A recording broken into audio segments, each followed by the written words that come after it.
Solar policy کے حوالے سے مسلسل قلابازیاں کھانے والی وفاقی حکومت نے سخت ترین عوامی رد عمل آنے کے بعد اب یہ اعلان کیا ہے کہ جو صارفین سابقہ قواعد کے تحت سولر سسٹم نصب کروا چکے ہیں، انہیں اپنے موجودہ معاہدوں کی مدت مکمل ہونے تک پرانے طریقہ کار کے تحت ہی بل بھیجے جائیں گے۔ بجلی کے شعبے کے نگران ادارے national electric power regulatory authority یعنی نیپرا نے ترمیمی قواعد جاری کرتے ہوئے واضح کیا ہے کہ موجودہ صارفین پر نئے قواعد کا اطلاق ان کے معاہدوں کی مدت ختم ہونے کے بعد ہوگا، جبکہ نئی پالیسی کا نفاذ نئے صارفین پر کیا جائے گا۔ وفاقی حکومت نے یہ فیصلہ پرانے سولر صارفین کے سخت احتجاج کے بعد کیا ہے، کیونکہ حکومت پرانے معاہدوں کی شرائط تبدیل نہیں کر سکتی تھی۔ اس حکومتی فیصلے کے خلاف سینکڑوں سولر صارفین عدالتوں میں بھی چلے گئے تھے۔ یاد رہے کہ رواں ماہ 8 فروری کو نیپرا نے تقریباً ایک دہائی پرانے نیٹ میٹرنگ نظام کو ختم کرتے ہوئے نیٹ بلنگ کا نیا نظام متعارف کرایا تھا، جس پر سولر صارفین اور توانائی ماہرین کی جانب سے شدید رد عمل سامنے آیا۔ نیٹ میٹرنگ پالیسی کے تحت سولر صارفین اپنے اضافی یونٹس ایک کے بدلے ایک کی بنیاد پر ایڈجسٹ کر سکتے تھے، تاہم نیٹ بلنگ کے تحت بجلی کمپنیاں اضافی بجلی قومی اوسط قیمت یعنی تقریباً 10 روپے سے 11 روپے فی یونٹ کے حساب سے خریدے گی، جبکہ گرڈ سے حاصل کی جانے والی بجلی پر 37 سے 55 روپے فی یونٹ تک کے ریٹیل ٹیرف لاگو ہوں گے۔ نیٹ بلنگ پالیسی اپنانے کے اعلان پر ملک بھر میں سولر صارفین کی جانب سے سخت تنقید کی گئی تھی۔ چنانچہ وزیر اعظم شہباز شریف نے اس معاملے کا نوٹس لیتے ہوئے پاور ڈویژن کو معاملے کا جائزہ لینے کی ہدایت کی، جس کے بعد نیپرا سے نئی پالیسی پر نظر ثانی کی درخواست کی گئی۔ اب نیپرا نے ترمیمی قواعد میں اعلان کیا ہے کہ پرانے سولر صارفین کے لیے نیٹ میٹرنگ پالیسی ان کے معاہدوں کی مدت پوری ہونے تک برقرار رہے گی۔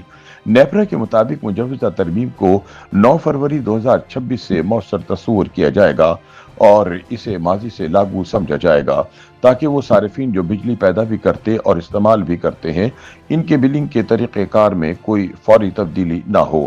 یاد رہے کہ پاکستان میں نیٹ میٹرنگ نظام میں یہ پہلی تبدیلی نہیں ہے۔ گزشتہ برس مارچ میں وفاقی حکومت نے نیٹ میٹرنگ صارفین سے بجلی کی خریداری کی قیمت 11 روپے فی یونٹ مقرر کر دی تھی، تاہم حالیہ تبدیلی کو اب تک کی سب سے بڑی پالیسی شفٹ قرار دیا جا رہا ہے۔ نئے نیٹ بلنگ نظام کے تحت اگر کوئی صارف گرڈ کو فراہم کی گئی بجلی کے مقابلے میں کم بجلی استعمال کرے تو اضافی رقم یا تو اگلے بل میں شامل کر دی جائے گی یا ہر 3 ماہ بعد ادا کی جائے گی۔ نیپرا نے سولر سسٹم کی زیادہ سے زیادہ حد 1 میگا واٹ مقرر کی ہے اور یہ شرط عائد کی ہے کہ سسٹم کی گنجائش صارف کے منظور شدہ لوڈ سے زیادہ نہیں ہو سکتی۔ توانائی شعبے کی ماہر عافیہ ملک کے مطابق نیٹ میٹرنگ میں ایکسپورٹ اور امپورٹ یونٹس منہا ہو جاتے تھے، تاہم نیٹ بلنگ میں ایسا کوئی طریقہ کار موجود نہیں۔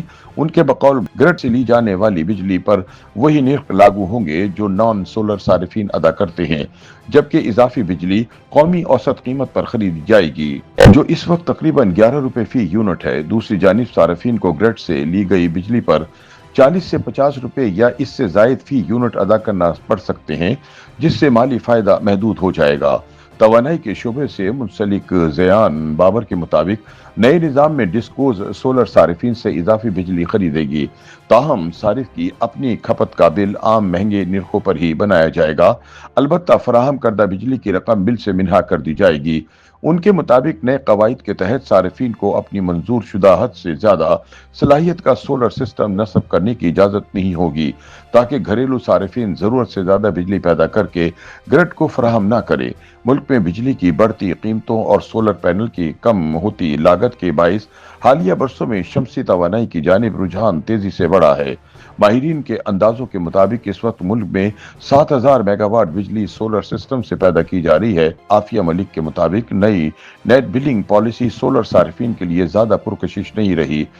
YouTube پر گوگلی نیوز دیکھنے کے لیے youtube.com کی سرچ بار میں googly news T V type کریں۔ گوگلی نیوز کے پیج پر سرخ رنگ کے سبسکرپشن والے بٹن پر کلک کرنا نہ بھولیے۔ YouTube پیج پر اپلوڈ ہونے والی ویڈیوز سے باخبر رہنے کے لیے بیل آئیکن پر کلک کیجیے۔ آپ کو ہر نئی ویڈیو کے بارے میں نوٹیفیکیشن موصول ہو جائے گا۔